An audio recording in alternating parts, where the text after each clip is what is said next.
साईं राम। आज का साईं वचन बाबा कह रहे हैं, मेरे बच्चे तू अपनी चिंता और भय का त्याग कर दे। तू अपने मन को विचलित होने से रोकने के लिए ध्यान का अभ्यास कर, ताकि ये मन तुझे अनावश्यक रूप से इधर उधर भटका कर दुखी न कर सके, तुझे तेरे चित्त को अशांत न बना सके। इसलिए मेरे बच्चे, तुम भले ही थोड़े समय के लिए हो, ध्यान का अवश्य अभ्यास करो।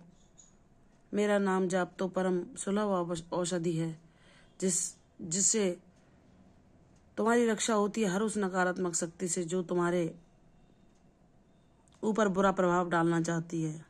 मैं जानता हूँ तुम्हारे आसपास ऐसे लोग हैं, ऐसे नकारात्मक व्यक्ति हैं जो तुम्हारे सेवा भाव और हर सहयोग को देखते हुए भी तुमसे ईर्ष्या और द्वेष का भाव रखते हैं। अगर कोई तुम्हारी प्रशंसा उनके सामने कर देता है तो उनके लिए ऐसा विषकारी वह पल होता है कि वह महसूस कर अपना जी रह जाते हैं और वह सोचते हैं कि हमारे आगे इसकी प्रशंसा कैसे हुई, इसे कैसे ज्ञानवान बताया गया, इसे कैसे भक्त बताया गया, इसकी भक्ति की प्रशंसा कैसे हुई, जबकि हम तो सालों साल से इन्हीं ग्रंथों को लेकर भज रहे हैं, बाँच रहे हैं।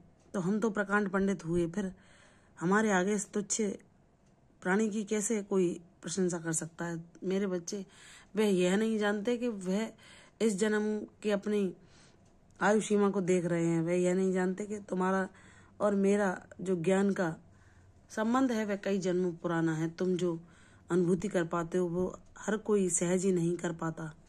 तुम जो मैं तुम्हें बताना चाहता हूँ उसे ग्रहण कर लेते हो, हर प्रश्न का उत्तर ढूंढ लेते हो, वह मेरी कृपा से होता है। मैं ही अंतःकरण से तुम्हें प्रेरणा देता हूँ, हर तुम्हारी अनसुलझी गुत्थी को सुलझाकर तुम्हें शांति प्रदान करने की। हर पल मेरा रक्षा कवच तुम्हारी रक्षा करता है, हर उस परेशानी से जो तुम्हें दिखती ही नहीं है। ऐसे लोग अगर तुम्हारा लाख बुरा भी चाहें या तुम्हारे लिए बुरे भाव भी रखें, दिन रात मन से तुम्हें कोसते ही रहें, तब भी वे तुम्हारा कुछ नहीं कर पाएंगे, क्योंकि बाबा है तुम्हारे साथ, हर पल तुम्हारी रक्षा करने के लिए, तुम्हें सुरक्षा प्रदान करने के लिए, तुम्हारी विपत्तियों को दूर करने के लिए, तुम्हें समृद्धिशाली बनाने के लिए, तुम्हारे हर कष्ट और दुख को समाप्त करने के लिए। तो ऐसे लोगों की क्या मिसाल कि वह भगवान के भक्त को कष्ट पहुंचा सकें, अपने पाखंड के द्वारा उसे नीचा दिखा सकें या उसके व्यंग रूपी बाणों से उसे दुख पहुंचा सकें, क्योंकि वह बाबा का बच्चा है। अगर वह उन बुरे लोगों को भी, उनकी भी सेवा कर रहा है, उनको भी अपनी सकारात्मक ऊर्जा ही दे रहा है, उनके साथ भी अच्छा बर्ताव कर रहा है, फिर भी वह अपनी चालों से, अपने बर्तावों से बाज नहीं आते। वे वही दोहराते हैं जैसा उनके आचरण में संग्रह करके रख रखा है। वे हर किसी की अच्छी बात में भी बुराई ही ढूंढते हैं। कोई अगर सही तरीके से कुछ कहता है उसको भी अपने मन से मोड़ के गलत बना लेते हैं और उसको पकड़ कर बैठ जाते हैं। ऐसे एक विवाद को बढ़ाने के लिए जिसकी कोई सूत्र ही नहीं होता, जिसका कोई उद्देश्य ही नहीं होता, वह बेमतलब की बातों को तूल देकर ऐसे तर्क वितर्क करके ऐसे विवाद को जन्म दे देते हैं जिससे कि तुम सबकी मानसिक शांति भंग हो जाती है। और वह इसलिए ऐसा करते हैं कि वह तुम्हें दुख प्रदान करना चाहते हैं। मेरे बच्चे, ऐसे लोगों से जितना संभव हो सके दूरी बना के रखो, वार्तालाप भी ना करो। जितना आवश्यक हो सिर्फ उतना बोलो, ताकि वह तर्क वितर्क के कुजाल में फंसाकर, षड्यंत्र करके, विवाद में फंसाकर तुम्हें दुख ना पहुंचा सकें। और उस विवाद को जबकि वही शुरुआत करते हैं लेकिन तुम्हारे ऊपर डाल देते हैं, सब कुछ तुम पर थोप देते हैं कि जैसे वह षड्यंत्र तुमने रचा है।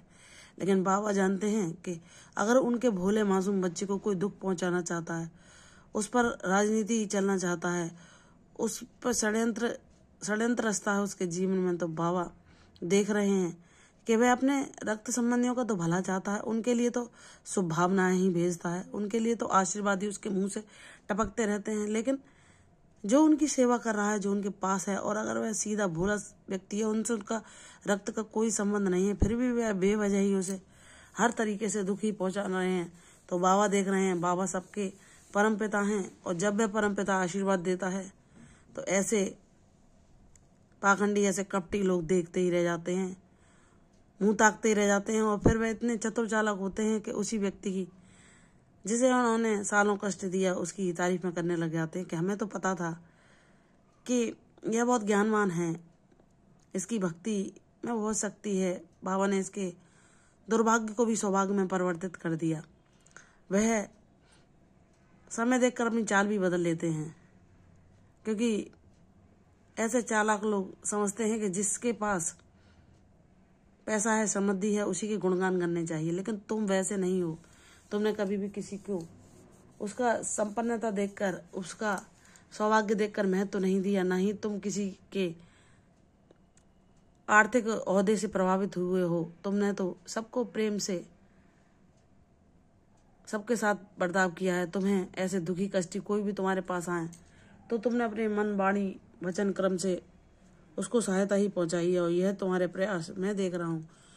अगर तुमने उन कपटी लोगों, उन धूर्त लोगों के साथ भी अच्छा ही किया है तो वह अच्छा ही मुझ तक पहुंची है। भले ही वह उसे ना स्वीकारें, मत स्वीकारने दो मेरे बच्चे, क्योंकि अगर तुम कुछ भी अच्छा करते हो वह सब मुझ तक पहुंचता है। तो तुम जैसे हो वैसे ही रहना।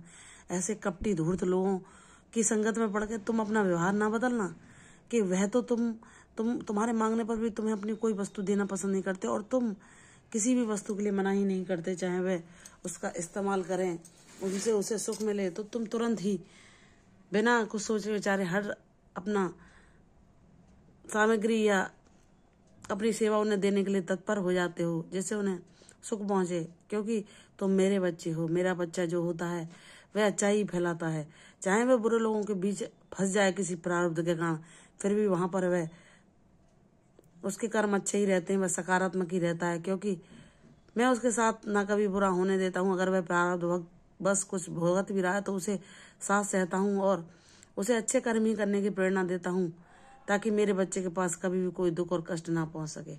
तो मेरे वही परम प्रिय बच्चे हो, इसका तुम्हें शीघ्र अनुभव होगा। तुम्हारी परेशानी शीघ्र ही समाप्त हो जाएगी और तुम्हारे जीवन में सुख, शांति, खुशहाली, प्रसिद्धि सब कुछ वास करेगी। मुझ पर विश्वास रखो। शुभ दिन बहुत करीब है। प्रसन्न रहो, यशस्वी हो। कल फिर आऊंगी साईं वचन के साथ। तब तक के लिए ओम साई राम।